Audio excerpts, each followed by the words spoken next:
ស្ដីបងប្អូនទាំងគ្នាហើយនឹងក៏វីដេអូថ្មីទៀតហើយ vlog តាក់ទងទៅនឹងជីវិតប្រចាំថ្ងៃរបស់ខ្ញុំមានអីទេធ្វើការពីច័ន្ទដល់សៅរ៍ហើយអាទិត្យទនេអញ្ចឹងដល់ពេលទនេអញ្ចឹងចាប់ផ្ដើមបែកគំនិតថា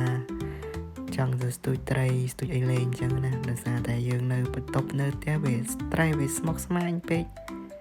នៅពីគេងហូបបាយទៅបន្ទប់គេងវិញដល់អញ្ចឹងចង់ធ្វើអីមួយអំអយថានៅសកម្មភាពដដែលទៀតក៏សម្រេចចិត្តទៅទាញដងទទូចទាញចប់ទាញអីយកមកកាប់នុយយកទៅបិទទទូចអញ្ចឹងណាមែនតើទៅមិនទៅរំពឹងតែខ្លួនឯងនឹងអ្នកស្ទូចត្រីបានទេក៏ប៉ុន្តែចេះទៅឲ្យអស់ចិត្តទៅវាអត់ដឹងថានៅផ្ទះទៅអីអញ្ចឹងចេះទៅហើយឃើញថាចង់ថតវីដេអូឲ្យបងប្អូនទាំងអស់គ្នាទស្សនាផងក៏ទាញកង់ទាញអីជីមកបដ ாய் ហើយនៅក្នុងប្រទេសកូរ៉េដល់ខែនេះគឺដល់ស្រូវគេទុំហើយបាទគេជាប្រមូលផលហើយខ្ញុំក៏ជីមើលឆ្វេងមើលស្ដាំទៅដល់កន្លែងស្ទូចត្រីនេះគឺជាទីតាំងដែលខ្ញុំត្រូវចុះទៅស្ទូចត្រីគឺដៃព្រែកកលែងមើលឆ្វេងមើលស្ដាំឃើញមានតាកូរ៉េមួយគាត់នៅស្ទូចនៅត្រើយម្ខាងហ្នឹងអញ្ចឹងខ្ញុំគេថាខ្ញុំចុះនៅហ្នឹងបដួលកង់ទាញឲ្យវ៉ាន់ឧបករណ៍ទៅរកកន្លែងគួរសមដើម្បីអង្គុយអញ្ចឹងណាក៏ប៉ុន្តែនៅកន្លែងដែលត្រូវដើរហ្នឹងវាមិនមែនដីគោកណាខ្ញុំគិតថាកន្លែងហ្នឹងដីទួលតើតាមពិតចូលទៅអាផុកវារាងព្រុះអាលក្ខណៈថានៅសល់ស្មៅពីលើផុកហ្នឹងតែអាចដើរទៅបានជាទូទៅថ្ងៃតនេដូចជាថ្ងៃបុណ្យឬក៏ថ្ងៃអត់ធ្វើការអីហ្នឹងបងប្អូនយើងខ្លះគាត់ទៅជួបជុំមិត្តភ័ក្តិជួបជុំបងប្អូនគាត់នៅតំបន់ផ្សេងអញ្ចឹងទៅ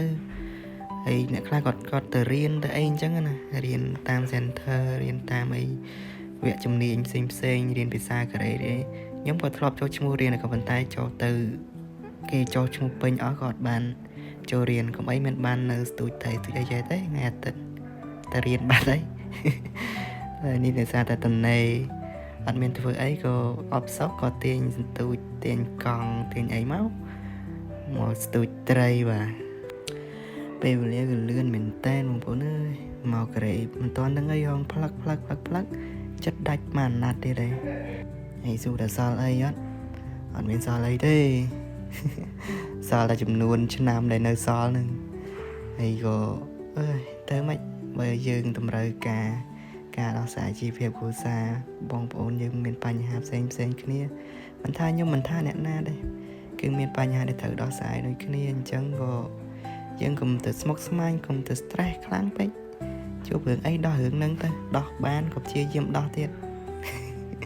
អង្គុយអូសទៅ Facebook មើល TikTok ឃើញតែបញ្ហានេះបញ្ហានោះមិនចេះចំចេះហើយអស់ពីបញ្ហានៅខ្មែរមានរឿងនៅកូរ៉េបងប្អូនយើងពលករដូចគ្នាទៅដើរលេងសប្បាយអ្នកខ្លះអត់សប្បាយបានទៅក្នុងក្លឹបទៅផឹកស៊ីស្វឹងធ្វើអីណាក្លាហានវ័យកាប់ចាក់គ្នាផ្អើលប៉លិសគេចាប់ដល់ពេលគេចាប់ទៅចាប់ផ្ដើមភ្ញាក់ខ្លួនព្រលឹមឡើងពេលស្វាងស្រាដល់កើ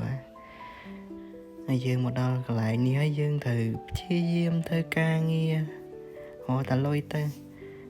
ព្រោះឱកាសយើងនៅធ្វើការនៅស្រុកគេនេះវាមានរយៈពេលកំណត់អញ្ចឹងណាហើយយើងមានកូនចិត្តមួយថានឹងត្រឡប់ទៅប្រទេសយើងវិញបានលុយបានដើមទុនតិចតួច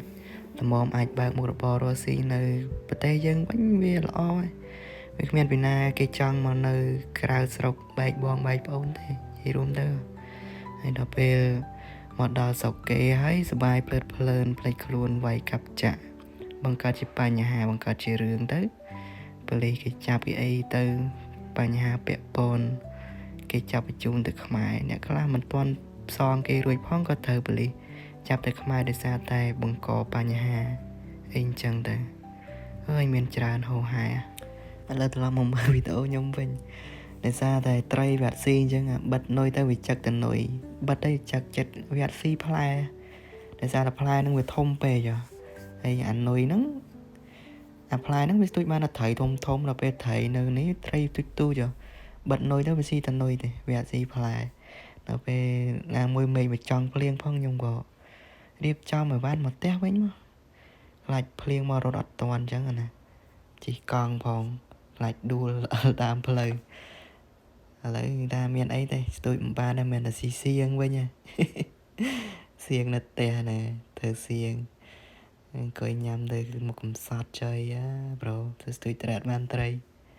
rồi bài mười xiên chỉ trong đó nhiều người xông khăn tay bê tô và dân chỉ ca vậy tới và bà bỏ là rõng bông phôn nè thật ná có xông mà chia sẻ nhung phong hay có chụp đẹp lia chụp cái này trong video cài bye bye